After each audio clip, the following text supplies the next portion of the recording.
Attends quoi, du parfum à base de couilles de castor? Ah, les castors! Un animal mythique du Canada. Mythique pour sa passion pour les barrages, ainsi que pour la qualité de sa fourrure qui a été une économie énorme dès le début de la colonie au XVIIe siècle. Par la chasse ou la trappe, on les récoltait pour en faire des chapeaux, mais il n'y avait pas que la fourrure de castor qu'on s'arrachait en Europe. Les castors sécrètent une huile, avec des glandes situées sous sa queue, juste à côté du...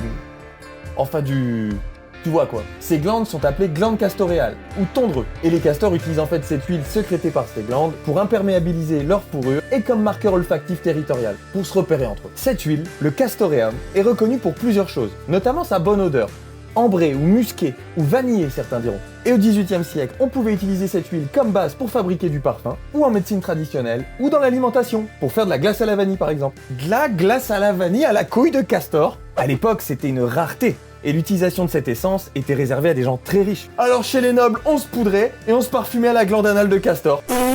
Je vanne, glande castoréale. Leur utilisation a fortement diminué au début du XXe siècle avec l'apparition des substituts synthétiques. Et bon, tu l'auras compris, c'est pas vraiment ses organes reproducteurs, c'est juste placé derrière sa queue, proche de son... Tu vois quoi.